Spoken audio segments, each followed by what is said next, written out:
Hello, and welcome to AI Storytime, where we prompt AIs with images or art and tell it to make up a story.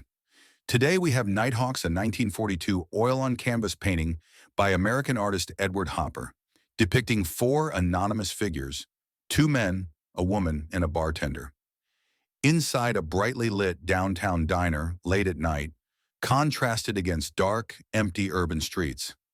The serene yet enigmatic scene captures themes of isolation, loneliness, and alienation in modern city life, possibly reflecting post-Pearl Harbor paranoia in the United States. The neon sign above Philly's diner flickered faintly against the inky canvas of the New York night, its golden letters spelling out Philly's in a script that promised cheap cigars and fleeting comfort.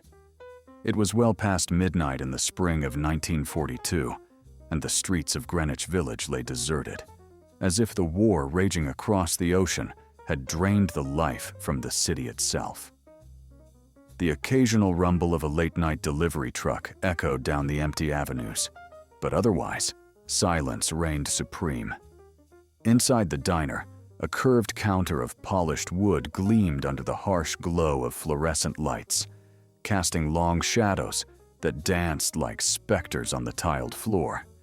The air was thick with the scent of percolating coffee, stale cigarette smoke, and the faint tang of fried onions from the grill that Joe had scrubbed clean hours ago. Frank Harlan slumped on a stool at the far end of the counter, his broad shoulders hunched beneath a rumpled gray suit that had seen better days. His fedora sat low on his brow, shading eyes that were bloodshot from too many sleepless nights on the road. At 45, Frank was a traveling salesman peddling vacuum cleaners door to door, a job that had once filled him with optimistic chatter, but now left him hollow. He'd arrived in the city that afternoon, lugging his sample case through the bustling crowds of Midtown, only to face rejection after rejection. "Not today, mister," they'd say, slamming doors in his face. The war effort had everyone tightening belts, rationing gas, sugar, even hope. Frank's own life had unraveled 6 months prior, when his wife, Martha, packed up and left for her sister's place in Newark, taking their 2 boys with her. "You're never home, Frank," she'd said in that final argument, her voice cracking like thin ice. "And when you are, you're a ghost." Now, he nursed a cup of black coffee, the steam rising like forgotten dreams, staring into its depths as if it held answers. Next to him, though separated by an unspoken barrier of empty stools, sat Evelyn Morrow, a vision in a crimson dress that clung to her like a second skin. Her auburn hair was pinned in loose waves, a style reminiscent of the movie stars she'd idolized as a girl. Garbo, Hepburn, women who seemed untouchable, yet achingly human. At 28, Evelyn worked as a secretary in a law firm uptown, typing endless memos about wartime contracts and dodging the lecherous advances of her boss. But tonight, she'd escaped that drudgery, slipping into a dimly lit jazz club on Bleecker Street, where the saxophone wailed like a siren's call. That's where she'd met Jack Donovan, the man now perched beside her, his arm casually draped over the back of her stool.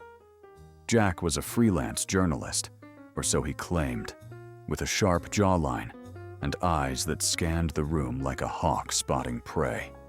He wore a tailored navy suit, a white shirt crisp despite the late hour, and a fedora tilted at a rakish angle.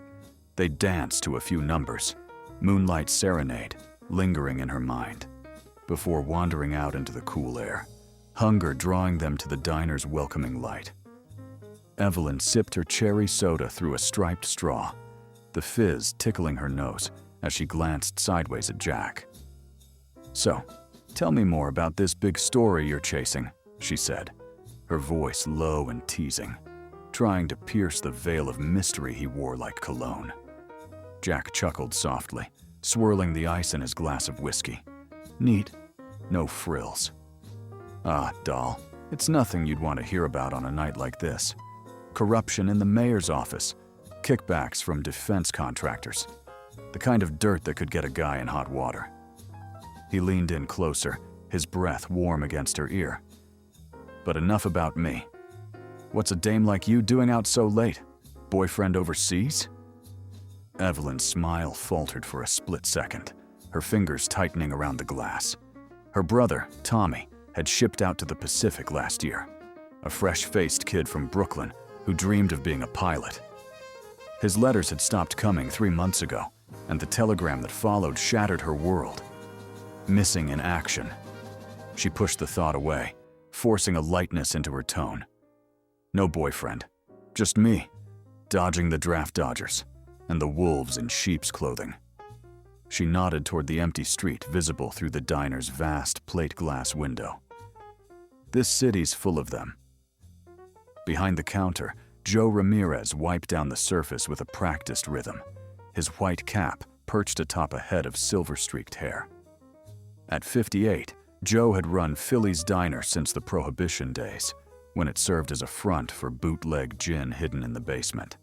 He'd seen it all, flappers giggling over milkshakes, stockbrokers drowning sorrows after the crash, soldiers on leave sharing war stories before heading to the front. Tonight, the place was quieter than usual. The radio in the corner tuned low to a news broadcast droning about Allied advances in North Africa. Joe's hands, calloused from years of flipping burgers and pouring endless cups of Joe, moved automatically, refilling Frank's coffee without a word, sliding a napkin toward Evelyn and Jack. "You folks need anything else?" Joe asked, his voice gravelly from a lifetime of late nights and lucky strikes. He eyed Frank, recognizing the look of a man teetering on the edge. "Pie? We got apple. Fresh this morning." Frank shook his head, muttering a gruff, "No thanks." But Evelyn perked up. "Apple sounds divine. Make it 2 slices, one for me, one for him." She gestured at Jack, who grinned in agreement. As Joe turned to the pie case, slicing generous portions onto white plates, he couldn't help but overhear snippets of their conversation. Jack was regaling Evelyn with tales of his exploits, tracking down a crooked union boss in Chicago, dodging goons in a back alley. But Joe sensed the embellishment.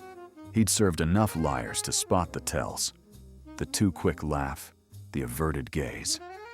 Still, he kept his thoughts to himself, plating the pie with a dollop of whipped cream that was starting to wilt in the humid air.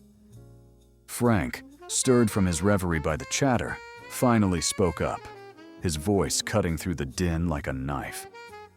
"You believe all that malarkey?" he asked Jack, not unkindly, but with the weariness of experience. "This city's got more crooks than honest men. I sell vacuums, clean up messes for a living, and let me tell you, the real dirt ain't in City Hall. It's in folks' hearts." Jack raised an eyebrow, sizing up the older man. "And what would you know about it, pal?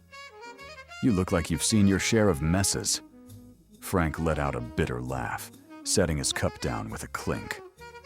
"More than my share. Lost my family to this damn job. Road takes everything. Time, love, sanity. Now I'm just drifting, like those shadows out there."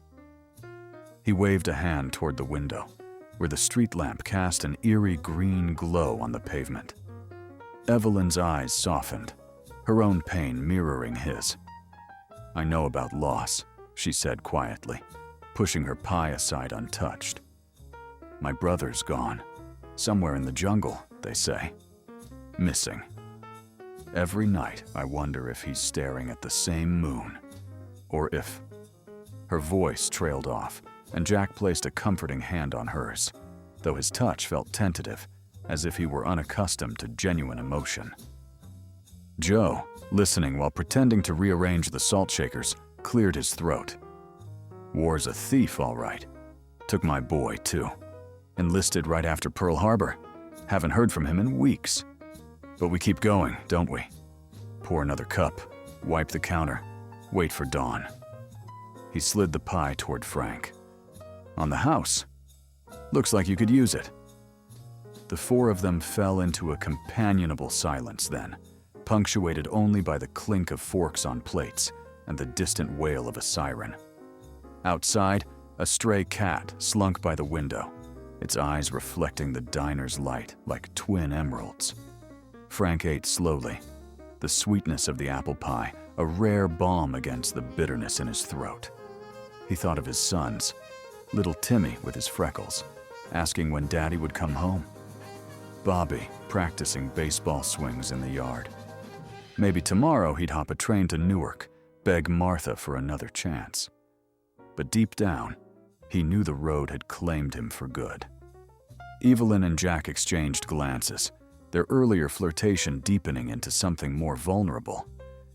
You ever feel like we're all just nighthawks? Evelyn mused aloud, her gaze fixed on the empty stools, stretching into the diner's dim recesses. Swooping through the dark, searching for something we can't name. Jack nodded, his bravado slipping.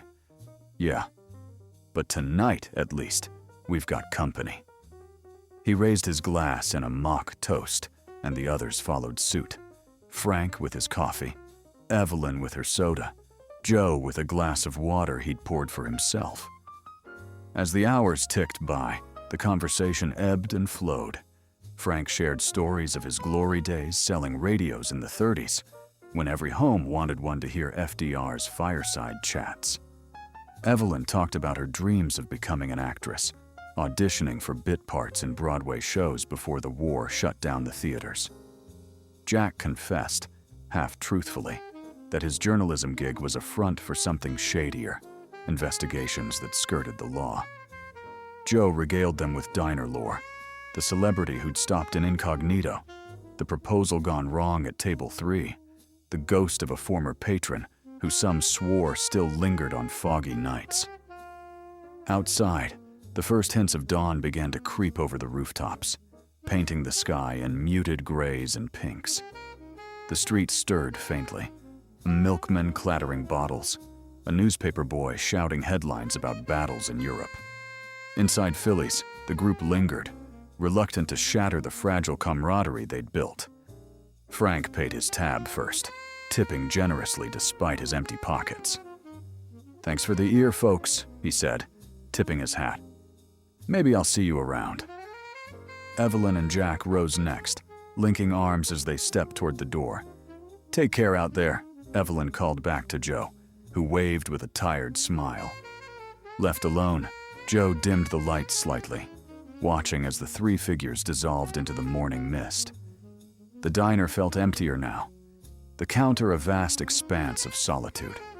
But Joe knew they'd be back, or others like them, drawn to the light in the darkness, seeking refuge from the Nighthawk's lonely flight. He poured himself another coffee, the steam rising like a sigh, and waited for the day to begin.